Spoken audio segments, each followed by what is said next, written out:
తాకట్లో ఉన్న మీ బంగారాన్ని విడిపించి ఆ రోజు ఆన్లైన్ రేటుకి కొంటాం. Sharma gold company. వాగర్థవివ సంపృక్తౌ వాగర్థ ప్రతిపత్తయే జగతః పితరౌ వందే పార్వతీ పరమేశ్వరౌ. ఆదిత్యాయ చ సోమాయ మంగళాయ బుధాయ చ గురుశుక్ర శనిభ్యశ్చ రాహవే కేతవే నమః. శృంగేరి జగద్గురు పీఠాధిపతులకి, కంచి పీఠాధిపతులకి నమస్కారములు తెలియజేసుకుంటూ కార్యక్రమాన్ని ప్రారంభిద్దాం. ద్వాదశ రాశులకు సంబంధించి 1 జూలై నుంచి 15 జూలై వరకు వివిధ రాశుల్లో జన్మించినటువంటి వారికి ఏ విధంగా ఉండబోతుందో తెలుసుకునే ముందు గ్రహ సంచారం గురించి తెలుసుకుందాం. వృషభ రాశిలో శుక్రుడు, అలాగే మిథునంలో రవి గురువు, కర్కాటకంలో బుధుడు, సింహంలో కుజ కేతువు, అలాగే కుంభంలో రాహువు, శని మీనంలో 13 జూలై నుంచి శని వక్రీకరించే స్థితి పొంది ఉంటాడు. అయితే ప్రధానంగా గమనించుకున్నట్లయితే చాలామంది ప్రేక్షకుల్లో ఉన్నటువంటి చాలా సందేహాలు, కొన్ని చెప్పినటువంటి విషయాల్లో కొన్ని మాకు ఫలితాలు సరిపోవట్లేవు అని అంటున్నారు. అంటే దీని అర్థము చాలామంది చూసుకునేటువంటిది ఈ సన్ జొడాయిక్ సైన్ ద్వారా చూసుకుంటున్నారు. అంటే ఈ ఉదాహరణకు చెప్తున్నాను, 23 జూలై నుంచి 22 ఆగస్టు మధ్యలో పుట్టినటువంటి వాళ్ళకి లియో సైన్ అని చెప్తారు. కాబట్టి సింహరాశి గురించి చెప్పేటప్పుడు ఆ 22 జూలై నుంచి 23 జూలై నుంచి 22 ఆగస్టు మధ్యలో పుట్టిన వాళ్ళు చూసుకుంటున్నారు. అది తప్పు. మీరు జన్మించినటువంటి జన్మ తేదీని అనుసరించి ఒక నక్షత్రము, ఆ నక్షత్రాన్ని అనుసరించి రాశి ఉంటుంది. ఆ రాశి ప్రకారమే మీరు చూసుకోవాలి. ఇది సరైనటువంటి విధానము. కొంతమంది నామ నక్షత్రం చూసుకుంటున్నారు. ఉదాహరణకి శ్రీనివాస్ అని చెప్పి అనుకున్నాం అనుకోండి, చాలామంది సి అనే అక్షరం ఈ శతభిష నక్షత్రంలో ఉంటుంది కాబట్టి కుంభరాశికి చూసుకుంటున్నారు, తులారాశికి చూసుకోవాలి. కృష్ణవేణి అన్నప్పుడు మిథున రాశి చూసుకుంటున్నారు, అది కూడా తులారాశి, అలా చూసుకోవాలి. కాబట్టి మనం అనేక విధాలుగా ఈ శాస్త్ర ప్రకారము మనకు ముందుకు వెళ్ళినట్లయితే తప్పకుండా ఆ ఫలితాలు అనేటువంటివి మనకు సరిపోతాయని చెప్పవచ్చు. ఇక ఆలస్యం చేయకుండా వివిధ రాశుల వారికి ఈ 1 జూలై నుంచి 15 జూలై వరకు ఏ విధంగా ఉండబోతుంది, ఆదాయ వ్యయాలు, ఖర్చులు, అలాగే పరిస్థితుల అనుకూలత, ఇవన్నీ కూడా క్లుప్తంగా మనం తెలియజేసుకునే ప్రయత్నం చేద్దాం. ద్వాదశ రాశులలో భాగంగా 8వ అయినటువంటి వృశ్చిక రాశిలో జన్మించినటువంటి వారికి జూలై 1వ తారీఖు నుంచి 15వ తారీఖు వరకు ఏ విధంగా ఉండబోతుందో తెలుసుకునే ప్రయత్నం చేద్దాం. ప్రధానంగా ఈ యొక్క వృశ్చిక రాశి వారికి శుక్రగ్రహ సంచారము అనుకూలంగా లేదు. దాంపతుల మధ్య లేదా వ్యాపార భాగస్వాముల మధ్య పొరపచ్చాలు వచ్చే అవకాశం ఉంది. కాబట్టి సంయమనం పాటించండి. ఇతరులతో కానీ లేదా మీ పని కోసం ఇతరులతో ఎవరితో కలిసి పని చేస్తున్నా వారితో మీరు ప్రేమపూర్వకంగా మాట్లాడే ప్రయత్నం చేయండి. వివాదాలకి చాలా మటుకు దూరంగా ఉండే ప్రయత్నం చేయండి. అనవసరంగా తగాదాలు వస్తాయి. ముఖ్యంగా స్త్రీలతో మాట్లాడేటప్పుడు జాగ్రత్తలు పాటించండి. ఇక ప్రధానంగా రవి యొక్క సంచార ప్రభావము కూడా అనుకూలముగా లేదు. కావున వృశ్చిక రాశి వారికి కాస్త ఆందోళనకరంగా ఉంటుంది. చేస్తున్నటువంటి వృత్తిలో కానీ, ఉద్యోగంలో కానీ, వ్యాపారంలో కానీ కొంత నష్టములు జరిగే అవకాశం ఉంటుంది. కాబట్టి జాగ్రత్తలు పాటించండి. గురువు కూడా అనుకూలంగా లేడు. ఈ కారణం చేత ధనాన్ని కోల్పోయే అవకాశం ఉంటుంది.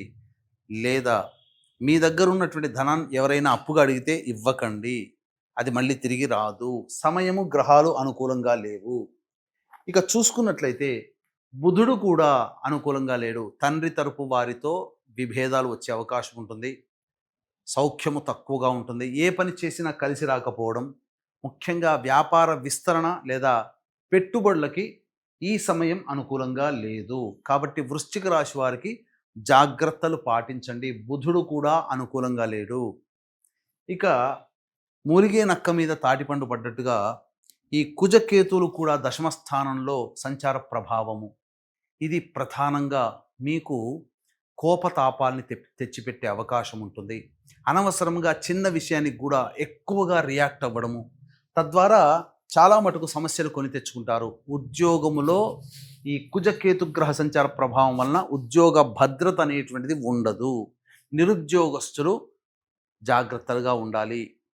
ప్రయత్నం చేసి ఓడిపోయాము, విసిగిపోయాము అనే ఆలోచనని పక్కపెట్టి ధైర్యముతో, ఆత్మవిశ్వాసంతో ముందుండే కాలం మన కోసమే మంచిదిగా ఉన్నదనే భావన చేసుకుంటూ ఉండండి. ఎందుకంటే కాలం కలిసి రానప్పుడు ప్రయత్నం చేసినా విఫలమే. అలాగే చూసుకున్నట్లయితే రాహువు కూడా చతుర్థ స్థానంలో స్థితి పొంది ఉండడం, ఇది కూడా అంత యోగదాయకమైనటువంటి పరిస్థితి కాదు. కాబట్టి శని భగవానుడికి చూసుకున్న పంచమ స్థానంలో శని సంచారం చేస్తున్నప్పటికీ కూడా 13వ తారీఖు నుంచి వక్రీకరించినటువంటి శని ప్రభావము చేత, అంటే దాదాపుగా 9వ తారీఖు నుంచి దీని ప్రభావం మొదలవుతుంది.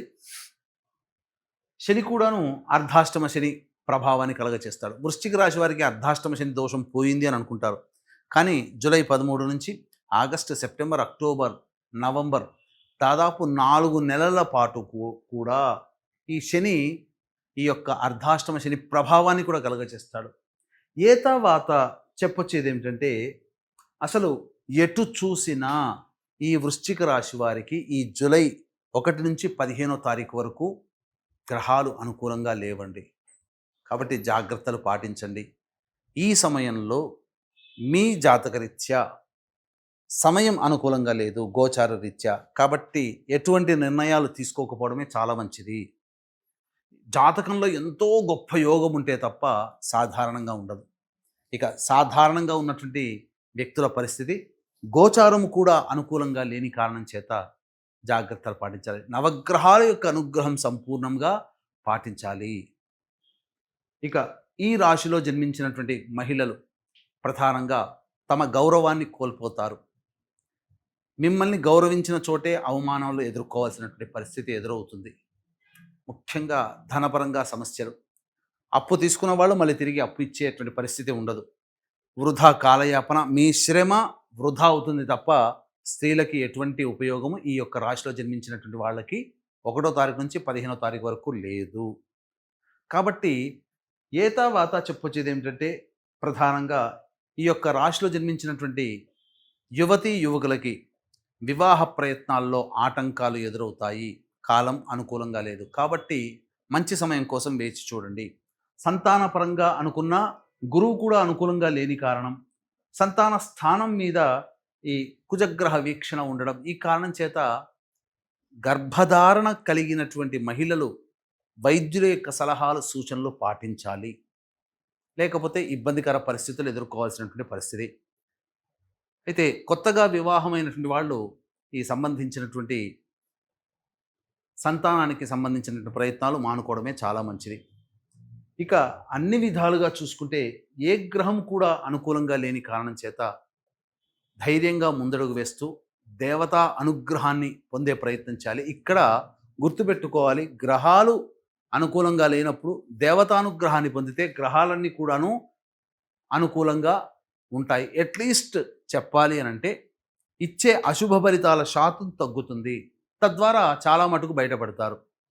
ఈ దైవానుగ్రహాన్ని అందరికీ అందించాలనేటువంటి ఒక సదుద్దేశంతో ఈ ఆషాఢమాసం నవరాత్రుల సందర్భంగా మీ జాతకరీత్యా కలుగు విద్య, వివాహ, ఉద్యోగ, దాంపత్య, అనారోగ్య సమస్యల నివారణకి, అలాగే ఉద్యోగ సమస్యలు, శత్రు సమస్యలు, కోర్టు సమస్యలు, గృహ సమస్యల నివారణకి 9 వారాహి దేవతల యొక్క హోమాలతో పాటుగా మేష, మిథున, కర్కాటక, సింహ, కన్య, వృశ్చిక, ధనస్సు, కుంభ, మీన రాశుల్లో జన్మించినటువంటి వారికి శనిదోష పరిహారార్థమై శనీశ్వర హోమాలు అనేటువంటివి జూలై 5వ తారీఖు రోజున సాయంత్రం 7 గంటలకి ప్రారంభమవుతాయి.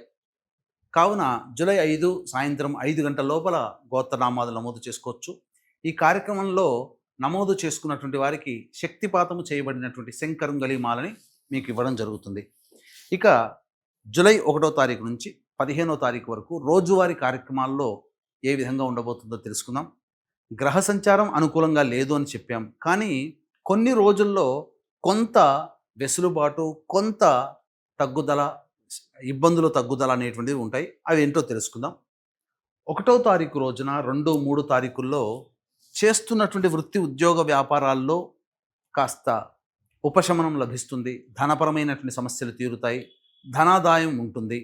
సమస్యల్ని పరిష్కరించుకోగలుగుతారు. 4, 5, 6 తేదీలలో వృధా కాలయాపన, అనవసరమైనటువంటి ప్రయాణాలు, ప్రతి ప్రయత్నంలో ఆటంకాలు, నిద్ర పట్టకపోవడము, సరైనటువంటి సమయానికి భోజనం చేయలేకపోవడం, అలాగే పీడకలలు వస్తూ ఉండడము, ఖర్చులు అధికంగా ఉండడం అనేటువంటివి సాధారణంగా జరుగుతాయి. ఇది గుర్తుపెట్టుకోండి. 7, 8 తారీఖుల్లో పెండింగ్లో ఉన్నటువంటి పనులను పూర్తి చేసుకుంటారు. ముఖ్యంగా ఈ సంబంధించినటువంటి విందులు వినోదాల్లో పాల్గొంటారు. పాత మిత్రులను కలుసుకుంటారు. ధనపరమైన సమస్యలు తీర్చుకుంటారు. ఇక 9, 10, 11 తేదీల్లో కుటుంబ సభ్యులతో వాగ్వివాదాలు జరుగుతాయి. అనవసరమైనటువంటి ఖర్చులు పెడతారు. ఎలక్ట్రిక్ వస్తువుల్ని కోల్పోవడం, విలువైనటువంటి బంగారు ఆభరణాలు లాంటివి కోల్పోవడం అనేటువంటి జరుగుతుంది. కాబట్టి జాగ్రత్తలు పాటించండి. ఇంట్లో చోరీకి గురయ్యే అవకాశాలు ఎక్కువగా ఉంటాయి. 12, 13 తేదీల్లో సోదర సోదరిమణుల యొక్క సహాయ సహకారాలతో మీ పనులన్నీ కూడా పూర్తి చేసుకుంటారు. అలాగే రావాల్సినటువంటి రాని బాకీలు కొంత వసూలవుతాయి. ధనాదాయం చాలా చక్కగా ఉంటుందని చెప్పవచ్చు. ఇక 14, 15 తేదీల్లో వాహనాన్ని నడిపేటప్పుడు జాగ్రత్తలు పాటించాలి. మీ ఆరోగ్యం పట్ల శ్రద్ధ వహించాలి. తల్లిగారి ఆరోగ్యం పట్ల కూడా శ్రద్ధ వహించాలి. అలాగే గృహోపకరణాలకి, వాహన మరమ్మతులకి ఎక్కువగా ఖర్చులు చేయాల్సినటువంటి పరిస్థితి వస్తుంది. ఏతావాత చెప్పొచ్చేది ఏమిటంటే 4, 5, 6, 14, 15 తేదీల్లో మీరు ఖర్చుల్ని అదుపులో పెట్టుకోండి. మిగతా అన్ని విషయాల్లో సాధారణంగా ఉంటాయని చెప్పవచ్చు. ఇంతకుముందు చెప్పుకున్నట్టుగా 9 గ్రహాలు అనుకూలంగా లేని కారణం చేత ప్రతిరోజు శివాలయంలోని నవగ్రహాల చుట్టూ శివాయ నమః అంటూ 27 ప్రదక్షిణలు చేసి ఆ ఈశ్వరుడికి గంధాన్ని లేపనంగా పెట్టండి. మీ సమస్య చాలా మటుకు తగ్గుముఖం పడుతుంది. ఇప్పుడు చెప్పినటువంటి సమస్యల కంటే ఇంకా ఎక్కువగా సమస్యలతో మీరు సతమతమవుతున్నట్లయితే దగ్గరలోని మంచి ఉపాసనా పరులైనటువంటి జ్యోతిష్యులను సంప్రదించి వారి సలహాలు సూచనలు పాటించండి. మరింత మెరుగైన జీవితాన్ని పొందుతారని తెలియజేస్తూ సర్వం శ్రీ ఉమామహేశ్వర పరబ్రహ్మార్పణమస్తు.